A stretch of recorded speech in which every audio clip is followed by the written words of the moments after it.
anything that's undervalued is now just being squeezed higher. And oil's over, around $70 a barrel. And the more the Democrats talk, the higher oil goes, because they keep talking about, constraining supply. And so it's going to get to the point where it's going to be intolerable for people. And then it's going to be intolerable for the politicians.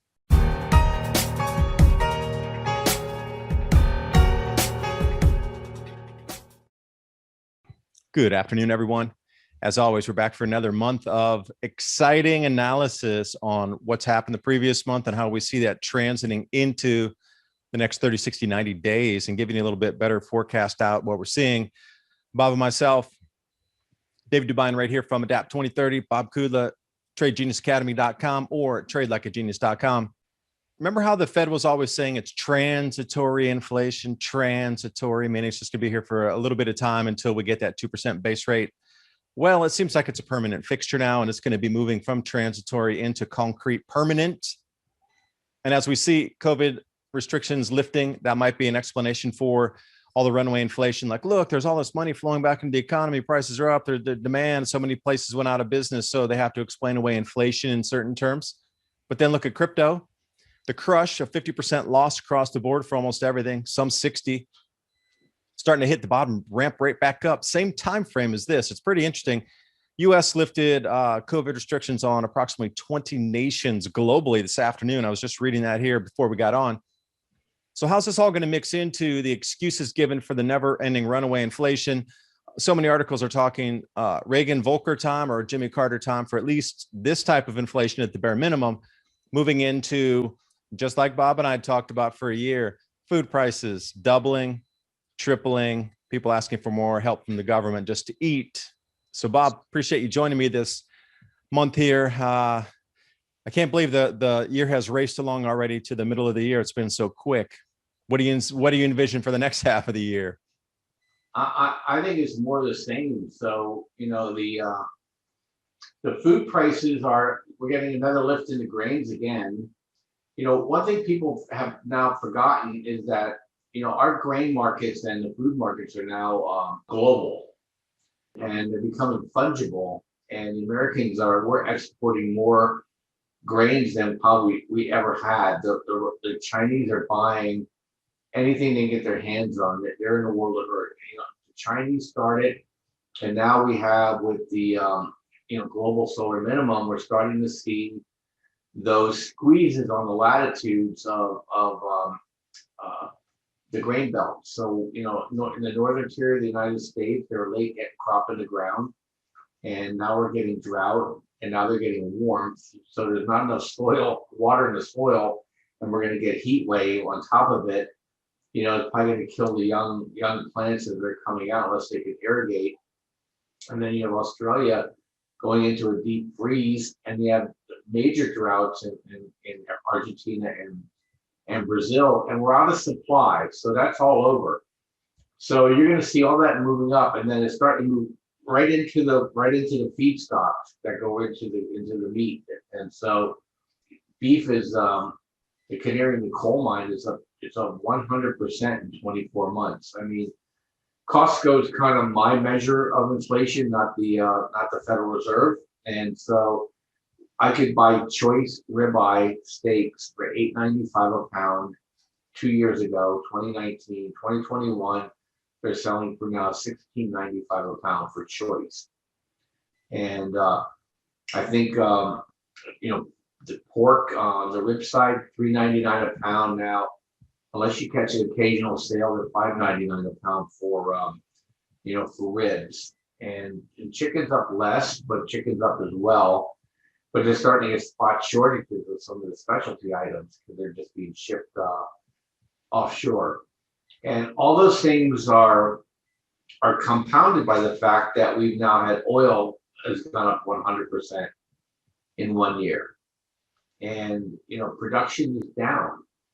And so production is not going to come back to the level because the Saudis and the Russians don't fear that the Americans are going to be able to crank up the oil fields like they did under Trump.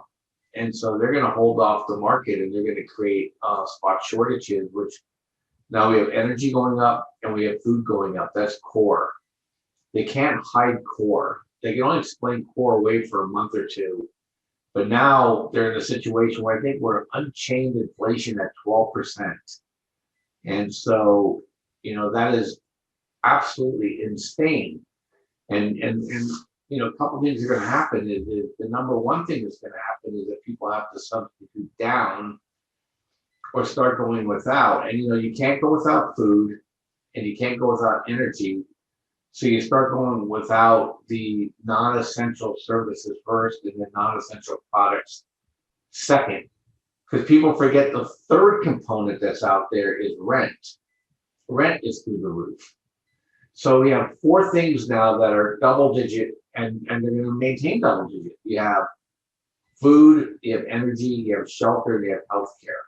I mean, that's like the, I know I'm butchering a metaphor, but that's the trifecta of four things, so they can't hide it. And those are all must-haves. And, I think, Democrats and leftists like inflation because they always point to the higher numbers of growth, but people have to live in those four areas. And so it's going to become problematic. And there's no easy way out of it, because if they try to kill it by raising interest rates, I don't know how it changes anything anymore, Dave. Look, healthcare is driven by demographics, right? Rent has been driven a little bit by migration, because people are leaving areas, and where the supply is where it's undesirable. Food is being driven by, I think, the climate, and energy is now being determined by politics. So, it's one thing to say this is, we're producing dollars. That doesn't help it. So all they're going to do if they try to raise interest rate is that they're just going to go ahead and people who own things. So the prices aren't going to go down, but the asset prices are going to go down. And we're going to be right back into where we are in the 70s. But there's a big difference. In the 70s, we were still cruising along the last high of the solar maximums. This time we're knee deep into the minimums. And it's going to be interesting to see how policy, they're going to use the same kind of policy tools they did in the 70s as today as they did in the 70s, but with a totally different climate model. And I don't know that answer. I don't know what that looks like. It just doesn't look good to me, though. Yeah, let me chime in with we'll go back in the beginning, Costco. I was at Costco just the day before yesterday shopping, and I ended up talking to the purchasing manager for the fruit and veg section. And he told me that they're having such a difficult time with poor quality skinned items coming in, breaking open after 2 or 3 days. And the amount of complaints that they're getting for such things as tomatoes, grapes, the different types of grapes. He's like, I don't know what it is. It's so strange. He's like, you've been doing this job for 20 years. When I started talking to him, he was like, I cannot believe these fruits, they keep breaking open. People will take them home and 3 days later, all these grapes that they bought are broken open. They're calling the store going, what kind of garbage are you giving us? But he told me that he had sourced it from Canada. And right now, their suppliers, they're sourcing anything and everything they can. Anybody that can possibly feed into the Costco supply chain, they're taking. They're taking any new vendor that'll provide anything, because their traditional supply chains are a hodgepodge of what they were. There's no major suppliers anymore that can bring everything in. So that huge shift on a Costco basis, one of the largest retailers on the planet, coming in and saying they're trying to grab anybody and everybody that can make supply. But the horrible, horrendous conditions of the fruits and skins and a water-based coated skin vegetables or fruits. And, that goes into the solar minimum, but then it comes in with the food pricing, because if you lose what you bought, what are you going to do? Run right back and buy it the very next day or 2 days later. But it was specifically tomatoes and grapes that he was focused on. So then think about the rents, that down here in Southeast US, Arkansas, the Association of Realtors is going to the Arkansas Supreme Court to have them overrule the rent moratorium due to the CDC, saying that everybody's got to stay in, where they're like, look, you're lifting restrictions all over the place. You can't tell us that we need to keep our people involved in the industry at bay here by not allowing them to collect rent, but the bank still wants to collect on the mortgage on the note of the holder of the land.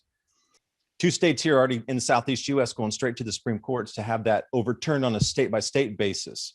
So how long will it be before the first state overrules that? And then they're like, rent moratorium, you're out, and evictions are coming by the millions. Then what happens? We got millions of people sitting on the streets, you got the food prices going up, and you can just see where it's going to roll and snowball downhill from there. Well, one thing too is that we have zero snowpack out here on the Sierras.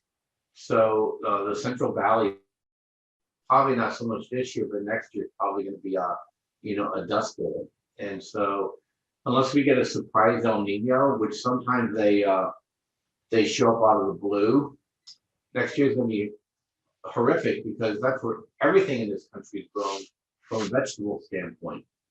So it's going to be really interesting to to see how that plays out. So you have California going offline, you have Washington grain area going offline, you have northern tier United States grain markets going offline.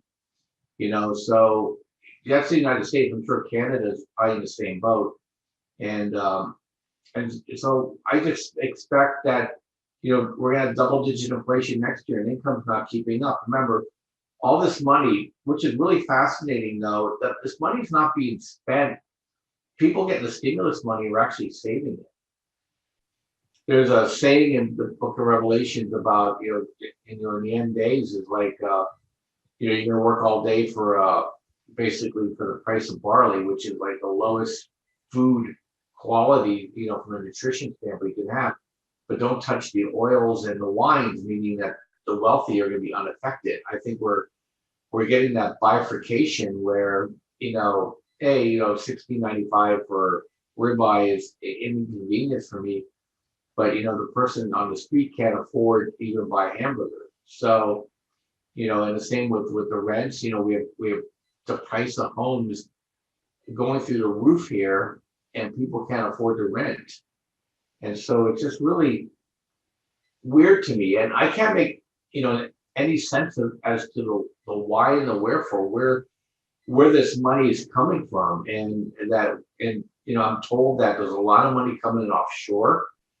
They're getting out of their countries, they're parking it here in the United States, they're buying, they're buying into BlackRock, and BlackRock's buying the properties.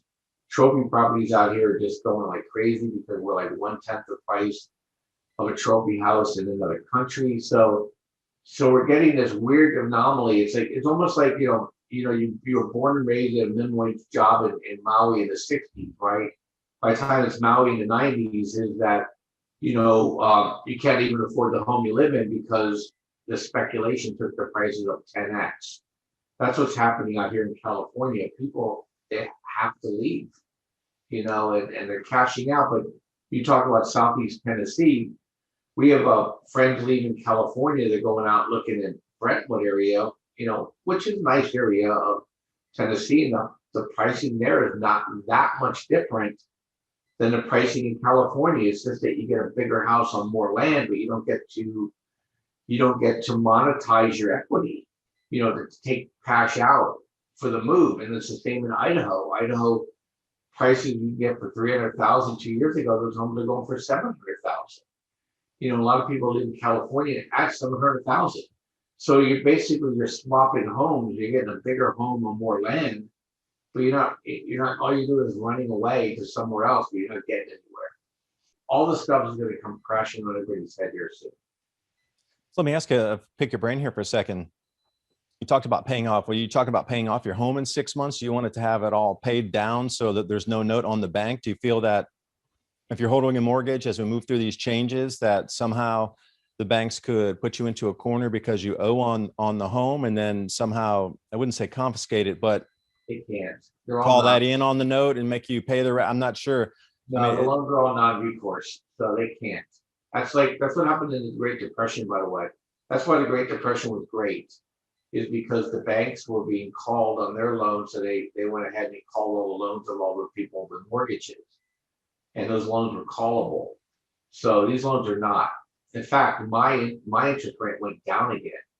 So, their prescription's gonna be, they talk about tapering, they can't taper. They're gonna go negative on the rates. And, because they have to, because people are, have no, what do you call it? Support system behind they have no assets in reserves.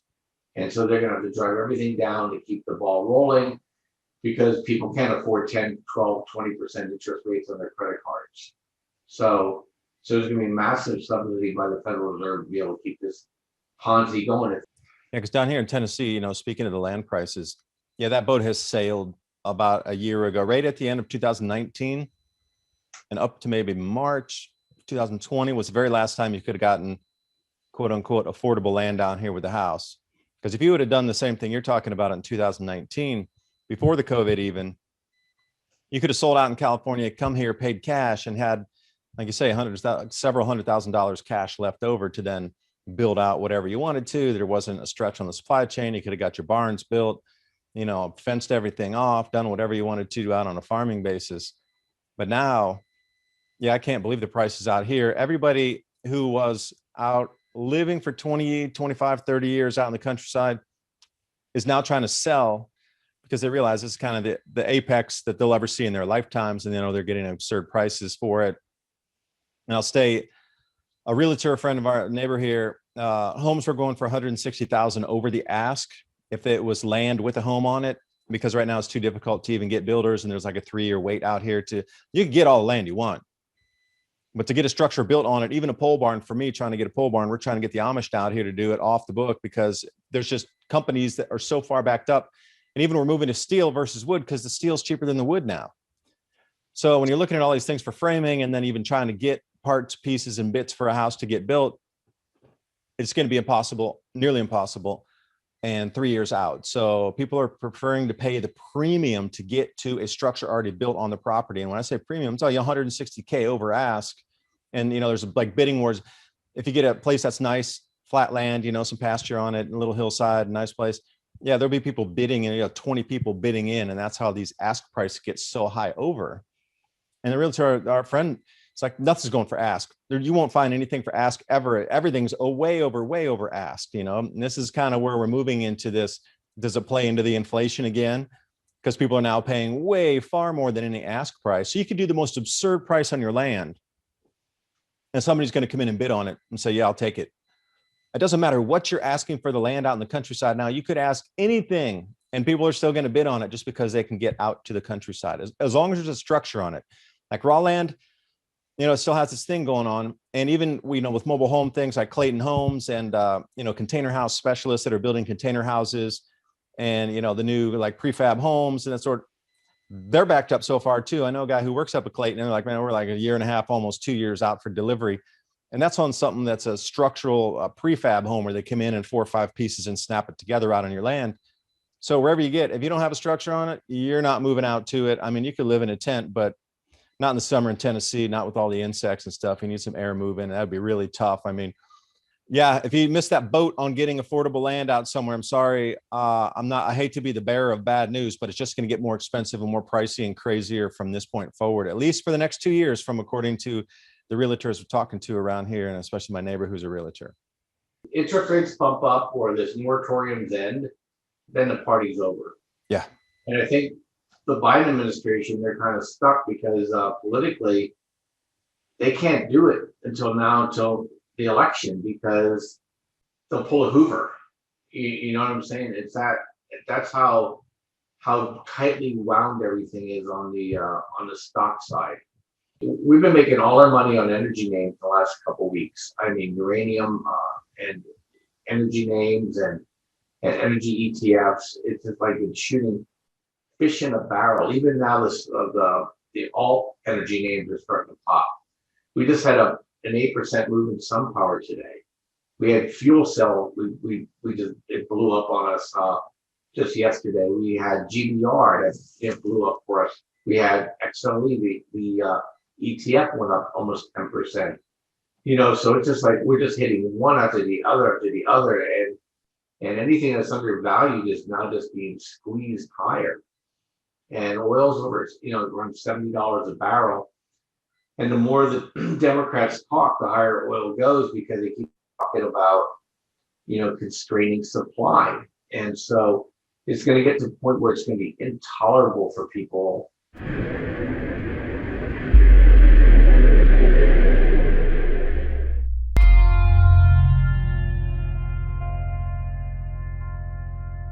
The American people turn on the Chinese, politically. And the United States announces the next day, Canada, the US, Australia, Argentina, and Brazil, we just decided to form an organization of food exporting countries. How do you think they would react to that? Terrified. They'd be terrified.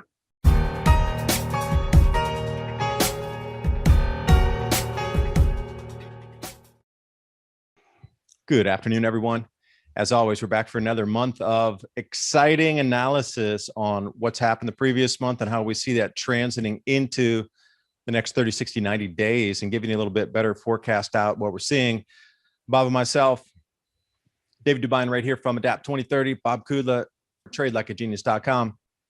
Let me ask you then, how long do you really realistically think that they can continue with this rent eviction moratorium before people say, you know what, everything's open, all these countries are open, you can't keep this thing going? Like, how long do you think they can really string this down the road of the evictions of people who aren't paying the rent and now taking advantage of it versus being in a dire situation? Well, right now they keep trying to extend it. I'm sure there's litigation, in other places right now saying, hey, I can't pay my mortgage or pay my rent. So you're going to make me hand my property over to BlackRock, right? At a deal, and that's not fair. The regulation, that's an illegal taking as far as I'm concerned. You took from me to give to somebody else, and using this emergency so it's going to be a problem. And, it's not going to be long before things start breaking in those homes and the owners are just not going to come by and fix them, and you'll start seeing, hey, I'm not paying the water bill for the house, right? Water gets cut off, and, you have to get permission from the property owner to be able to, to get things in your name. So, you get a roof leak. Yeah, I'll get to it when you pay my rent. You know what I mean? You're going to start seeing crazy stuff like that. And that stuff's all going to bubble up into the news. And I think the courts are going to have to get involved. If you notice, the courts have started to. So we're starting to get this point where I think people are getting restless and grumbly. And if you throw on top of it people's inability to do things because they have to use all their money for food and energy, lodging and health, then it's a formula that I think will blow up. Like I said, I think the Biden administration will not get through the election cycle before something like this blows up one way or the other. There's no Goldilocks here. Yeah, and watch the mainstream media spin the narrative of, oh, the slumlord landlord won't fix the roof for this poor little family that's been living there rent free for 2 years almost. Like, you can already see how that's going to move.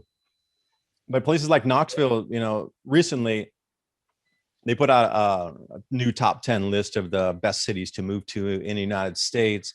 Well, Knoxville made that list, and suddenly there's no more rentals around at all. I mean, they were all swooped up. There's a list now, 6 to 8 months waiting list to actually find a rental place. So think about the kind of position that puts people in. If they are kicked out with the rent moratoriums, they finally have to leave the homes. There's going to be a lot of rejostling of people who do have money that can get in there without, causing a problem to the landlord so they can pay their mortgages and onward. How many people are going to end up on the street, and how much chaos is that going to cause through just the social fabric? Because this grand solar minimum, when you look back through history, there's always three major things that happen. You get the population migration, which is very similar to what the circumstances are today, but it was based on food production back then and inavailability to grow food. So people would pack up the ox cart and then move. The change of the government was always with that, some kind of overthrow, restructuring, change of the government. And then at the same time, the money system, whatever form it was back then, but the way that the monies were worth it in the grains, on the trade, on the portions of silver, et cetera, everything had changed. You got a change in the economy, the population migration, and government overthrows. And, I think this very much plugs into that. what people are going to be, if you're going to have what, 10 million people out on the street with no place to live, I mean, what kind of chaos would that cause across the society? Where are they going to go, to start walking across the countryside? Yeah, I don't know. It's really weird is that there's enough housing stock. So either it's being hoarded up, or I think what's happening is that people left the urban areas and moved into the suburban areas, and they have no intention of going back to the urban areas. So I think what we're going to see happen is that we're going to see the price of housing in the urban cores collapse, and people are don't want to go back to the core. So it's going to be really interesting to see who's going to be forced back into the cities. When it's all said and done. If you're poor and you live in a suburb or an extra community, and you have to be forced to move into a dangerous city, it's going to get quite interesting to see how this goes. But look, these cities are done for. I mean, look, they're done for. Their policies they border on the criminal, and they're insane. And so unless you don't have any brains in your head, you're not moving back to the city anytime soon. Yeah, and one last question for you here. While we're covering this 15% global minimum tax was ratified by the G7 countries here. So how do you think that's going to play into everything that we're seeing with the inflation? Because a lot of companies are offshoring. And again, they try to demonize the company like, oh, Amazon, they didn't pay any tax. They held off in Cayman Islands or something, or they went up to Vanuatu, or they're over there in Puerto Rico, or, there's a million offshore destinations that they can quote and say, look, they're not paying enough tax. But what's this going to do for the company structure if indeed, let's say it does come to fruition, all companies that are offshoring still pay a 15% tax globally? Where does the money go? I'm sure it doesn't go back to the home country. It is a United Nations fund. But how will that drive prices, do you think, in the final, for you and I, the end buyer, if all these companies are suddenly going to get hit with a 15% global minimum tax for operations? Think that'll have any sway into anything? No, because it's not going to happen. They have to be it's one thing to be able to say that at a nice meeting. It wasn't like they signed that thing and it becomes law, right? Not going to happen in the US, not going to happen in Ireland. Okay. And there's a number of countries out there, Cyprus, and then obviously the tax havens that you refer to. Look what El Salvador is doing. Convert your money into crypto, send it to my country, and you'll never pay any taxes. So, it's going to be, there's always going to be competition. Somebody's always going to take advantage of the fact that corporate wages are too high in the eyes of the corporate owners. And to the extent that they can set up a shell in another country, then they're going to do so. And so I don't think that anything's ever going to happen. I think it was all dog and pony show. Yeah, and you have to wonder how many dog and pony shows are out there for the distraction while these other things are occurring with the inflation and just the repeats in history to keep you distracted while all these things, you're not really looking at the true cause of the problem or the true problem. Yeah. The distraction is the minimal problem to deflect away from the larger problem. Yes, daily. The distractions are daily. That's why you've seen all these stupid games with these short squeezes and stuff like that. They're giving people something to chase. Look at this shiny nickel. And in the meantime, the big money's been slowly getting out of the markets, and then we'll get a rug pull. So that's what we're watching.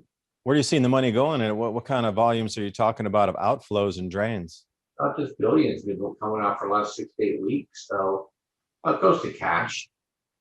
So to cash. Well, also margin debt gets reduced too. So people don't realize. There's no one-for-one relationship. There's a buyer and seller. Yeah, that matches up. But then, if I'm trading on margin and I decide to sell a stock that I own, I'm really just handing that cash back to the bank because I borrowed it from the bank. Okay, if I'm on margin. So you're going to start seeing a reduction in margin, and that's when you should get scared. You should check the margin balances every day of the major brokers. And if it starts to fall, that means money's leaving the market, and that means sell-offs are going to happen. So, just a little trick there for you. Yeah, and that crypto lending as well. There's a lot of inflows into the crypto lending, doing the same thing. But what if there's a flash crash and then people get executed out on their whatever they posted up as their collateral? If it's going to be moving or more toward a legal sense down in El Salvador, down in Central America, and there's some other countries talking about that too. I mean, that's going to create its own different banking sector and sector itself. Are people going to run down to El Salvador and become citizens so they can take advantage of the tax loopholes down there to borrow using the lending platforms? We're entering a whole new world here. And how much distraction will there be? Because that new 2020 tax form this year for the IRS, for those of you in the US, there's that one line there. Do you own crypto? Did you transfer crypto? Did you buy crypto? Did you sell it? Did you bequeath it? Was it given to you? And you have to check yes or no. So they're already chasing that down. Yeah, and that's going to be more of a look. The governments are really getting a hard on for crypto this year, because I think they know they're going to have the dollar and currency around the world are going to suffer, and they're trying to scare people out of these coins. But look, this money's just going into stronger hands. I've been buying, and I'm not a speculator in crypto. I speculate in the stock market. I'm just slowly buying every week. And I bought today again at 31.9, and if it goes down to below that spike low that we had a couple weeks ago, that I'll be putting bids in at 27.5, and if it goes there, 18.8 is typically a round trip for an Eiffel Tower move, and I'll buy there again. And I'm looking at crypto in the decades, because this actually is not for myself, it's for my daughter. And we need to have alternatives to the current fiat regimes. My generation, I have silver, and I trade silver miners, gold miners and energy stocks. These kids are only into crypto. And it's going to be between the fiat regime and the I'll call it the non-fiat regime. The kids today know they're being screwed, and that's why you see Wall Street bets out there, and they don't want central bankers being able to print money again to their friends. They patently understand that it's wrong. Unlike our generation, is that they're doing something about it, because they don't have the outlets that we had. We were making money in the stock market, we were making money in real estate, our jobs were good. All that's gone for these kids. Look, I have a 20-year-old coming up. Now, she has skills, so she's going to be okay. But there's a lot of kids out there that are even more educated than she is, that are going to work for minimum wage. The jobs are offshore during this entire financialization process. So I think there's going to be this civil war, and we should talk about it next week, because there's going to be tremendous ways to profit from it. At the same time, you're going to have your ear to the ground, because there's going to be a lot of fractures, and some weeks and months may not be pleasant as we wiggle out of the old snakeskin into something new. So let me pick your brain for a second then, since you said that the G7, global 15% tax was not going to move forward. It might be a dog and pony show to, put a shiny carrot out there. What do you think about the rumblings of them talking about unrealized capital gains on the holdings, which comes right back into what you're talking about, generational wealth? If you're buying something right now in terms of crypto, throwing it in a wallet, going to leave it in my drawer for 20 years. I'll come back to it. But, USG Gov here talking about unrealized capital gains, and that would go across the board from precious metals to your crypto, to your house, to whatever else you own, your stocks, portfolio, anything. You think that's realization coming through? Or do you think they're both just like ridiculous talk to put up a false talking point to direct you in a different direction, make you look left? Yeah, just to tell their supporters, look, we're trying to do for you. Not going to happen. They have to break the filibuster, number one, which they can't do. Then they have to convince senators to actually vote for this, which means that all their supporters are going to take massive haircuts. Not going to happen. There might be some other ways they try different things, and I'm not saying that we're not. I think the way we tax our country is kind of out of balance, but we have a spending problem more than a tax problem in this country. So we that's not going to happen. That's just rhetoric to scare people and to tell their base that they're doing things for them, but it's not going to happen. Not in the U.S. May happen somewhere else, but it won't happen here. And then The U.S. and Taiwan, getting into these trade talks here along with G7 to highlight everything going behind China's back. What kind of correction are we going to be looking at then? Because it seems that, as you talked about it, the world dividing, we're definitely seeing, Russia letting go of how many 186 billion in their holdings of U.S. treasuries and U.S. holdings, and poosh, that's gone. And China's moving the other direction, buying as much gold as they can, getting rid of their dollars. And then it's all in earnest on the books where you're seeing these giant news articles coming out.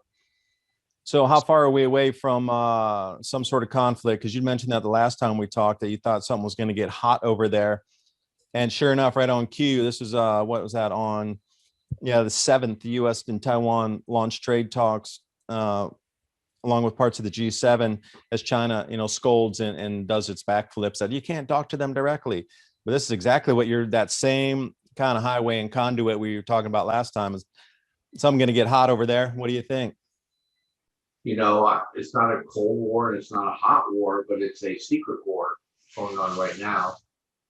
But yeah, look, the Chinese they're lashing out, and for good reason, because the Chinese aren't in a very strong strategic position. Just because you do all the manufacturing in the world and you're a bully, doesn't mean that you have something sustainable. Companies can leave your country fairly quickly. You can't feed yourself, you can't energize yourself. That's a big problem. And could you just imagine the American people turn on the Chinese, politically, and the United States announces the next day, Canada, the US, Australia, Argentina, and Brazil, we just decided to form an organization of food exporting countries. How do you think they would react to that? Terrified. They'd be terrified. I think those things are potentially in play, right? And so short of a nuclear attack, I think there might be proxy stuff, and there's like a proxy thing. With all eyes focused on China, they're going to have to do something to get the eyes off, because there's so much now coming in with the cronyism and just fictitiousness of the illusion here in our own government at home, which is so in your face now. It was in your face before, but now it's so in there that you either have the choice of believe the lies, continue with your stability and normalcy bias down that direction, even though everything you're living is a complete lie, and you're willing to accept that reality. And a lot of people will, because they can't deal with the other part here that, wow, things are not as they appear. But with so many eyes on China here, and then the new lockdown starting in Guangzhou and that whole Shenzhen area, it's going to huge, gigantic lockdown again starting in China 2.0.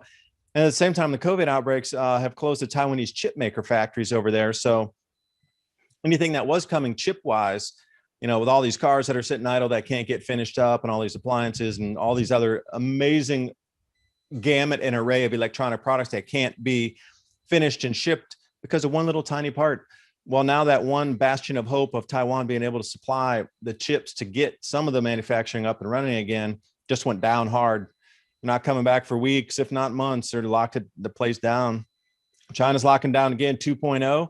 And then all eyes are on China. So again, we get these set of circumstances. Something got to break to push over that way, because China just can't take the blame on this again. So I feel something's going to happen to try to deflect or, look over that way. Because every time we could go through history, and when large events are pointing eyes toward the real causes of things, all of a sudden these other things happen here, and you just get distracted into the weeds. You mean like aliens? Aliens, yeah. Our own anti-gravity craft that have been developed since the 1940s, starting with the Bell, that discharge electricity free. We could have had free electricity off those anti-gravitic devices that are quote unquote UFOs. Those. Yeah, that's what's coming. All right, I'm going to ask you before we go here, one last one. Throw us a quick nugget from your trading. Anything that somebody might want to take a look at, just like you did last time. You talked about a couple. We were talking fertilizer last time. So what do you got for us at the end of this month? If you stuck around this long, this is your nugget. Thanks, Bob. Give us a goodie that people might trade on. That wow, thanks for the nugget. It's energy names. They just oil's going from 70 to 100 in the next 120 days. So it's going to hurt. Just look at that. Gasoline demand is rising, production's not. Oil demand is rising, production's not. And these names are just going to keep getting recycled over and over and over again. So you have to come to tradelikeagenius.com and join the service. We got deals going right now, and you're going to enjoy it immensely. Fuel stabilizer is going to be my call. If fuel's going to go up the smart ones are going to be buying thousands of gallons of fuel to store out somewhere. They're going to need some fuel stabilizer for that. Bob, I thank you for joining me. That was a great conversation. I learned so much, and hope everybody else got something out of the conversation. Tradelikeagenius.com, and we'll talk to you next month. Thanks for joining.